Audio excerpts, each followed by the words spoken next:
Have you seen the video of the Venezuelan tanks rolling down the streets of Houston and San Diego? It's easier to invade from the south, of course. Did you hear that General Motors, Intel, Walmart, and the federal government declared bankruptcy yesterday? And of course, with the armies of the Second Civil War raging throughout the country, you heard that we were forced to cancel the Constitution, right? No. No, you haven't. You haven't heard any of these things because none of them are happening. If they were happening, boy, that would be really bad, wouldn't it? And I'm guessing you'd probably see it for yourself. Citizen militias trading fire, foreign soldiers shooting up and bombing government buildings, tens if not hundreds of thousands of people out of work lining up for bread. But again, you won't see any of this because not one of these national emergencies is happening. But the Trump administration wants you to think, needs you to think, that we are living in a world like that, one of clear and present crisis and danger. Because without that sense of emergency, Trump would not have the power to do a lot of what he's doing. Let's get into it. Let's start with the economy.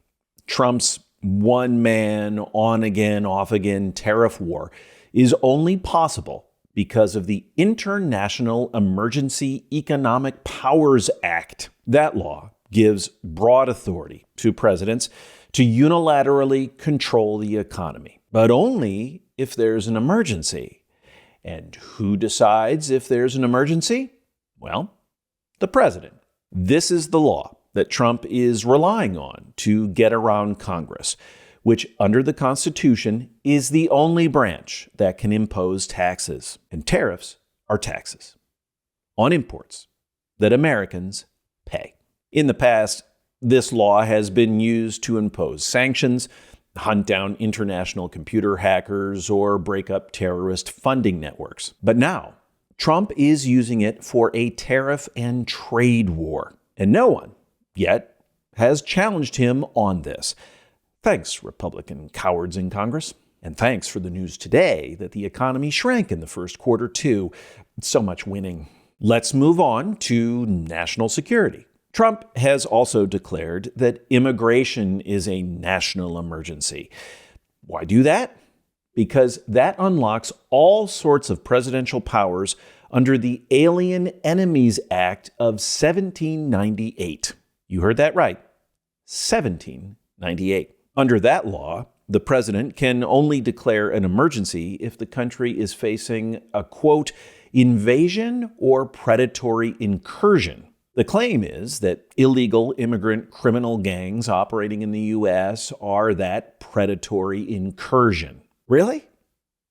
What, these criminals are the equivalent of an army or maybe an armed militia invading our borders in order to overthrow the U.S. or haul away booty or something? At some level, if that's persuasive to you, I don't know what to say. For context, the Alien Enemies Act has only been used 3 times before during the War of 1812, World War I, and World War II.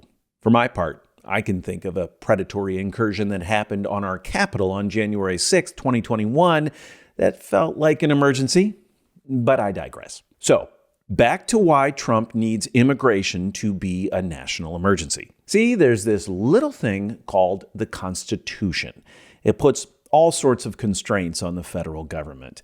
The founding fathers were concerned about tyranny and all that, so they made sure that people's individual liberties would be protected. But by declaring an emergency, Trump is looking to get around that and maximize his push to deport people, regardless of whether it's constitutional or not to do so. Let me explain. Under the Fifth Amendment, every person subject to U.S. law is guaranteed due process. That is, they are supposed to get their day in court. How does that apply here? Suppose the feds pick someone up that they say should be deported. Potentially great. Look, I don't want people in the country illegally, especially violent thugs, but potentially bad. Exactly how did the feds determine that the person is indeed in the country illegally, or that the person is a violent criminal? In our system, under the Fifth Amendment, The feds have to justify themselves. They aren't just empowered to run around however they see fit, answering only to themselves. No, they have to go to court in some way. There has to be a process, and that process is due to everyone. Due process. Now, the Trump administration has tried to ignore all of this, again, citing an emergency. They want to claim the unilateral right to throw anyone out, based totally on their own judgment. And I mean anyone, by the way. They're even deporting U.S. citizens. A 2-year-old girl born here, so a citizen. Yes, we still have birthright citizenship in this country, despite yet another order from Trump on that topic. This little girl was recently shipped off with her mother to Honduras, even though the father tried to keep her here. You might also have heard of the case of Kilmar Abrego Garcia. He's from El Salvador. He managed to get a court judgment years ago that allowed him to stay here legally. Regardless, the Trump administration shipped him off to a prison camp back in El Salvador. There's some debate as to whether he's a nice guy or not. Not to sound heartless, but I don't care. That's not the issue. The Trump administration wants to claim that it can unilaterally, answerable to no one, with no due process, no day in court, deport people. Well, that claim made its way all the way to the Supreme Court, and earlier this month, the justices decided 9-0, that everybody still deserves due process. By the way, they also said that the Trump administration must facilitate Abrego Garcia's return, but so far Trump has refused to follow the court's instructions. He hasn't lifted a finger to do that. We're living in that constitutional crisis right now. Good times. Again, Trump is doing all of this under the color of there being an emergency. But who, again, here gets to declare the emergency? Just the president. That's it. He says so, so now we have an emergency. Look, in genuine times of war and security, both shooting wars and economic trouble, there often is a real need for speed. Even George Washington himself was for a robust executive at times and supported our new Constitution. He, after all, was shaped by war, fighting for independence. Famously, Abraham Lincoln violated constitutional rights during the Civil War, and so did FDR during World War II. But look, that is simply not what we have today. We do not have real emergencies.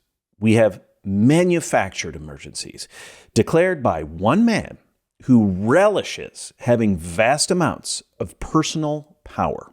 I mean, check in with yourself. Are you naturally feeling panicked at the state of things outside your window? Do you feel the emergency in your bones? I look outside my window. Spring is springing, the birds are chirping, neighbors are mowing their lawns, and most people are just going to work, getting to school, and trying to get daily life done.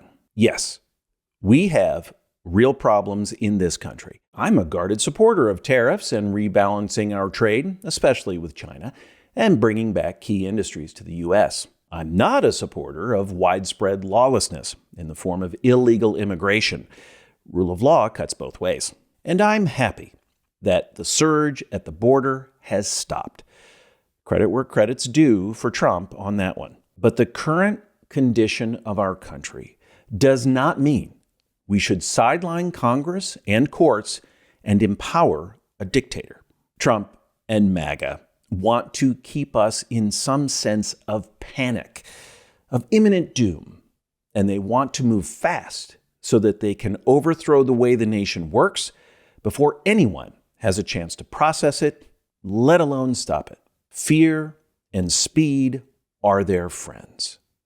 And this is no way to run a democratic republic. It's more like a banana republic.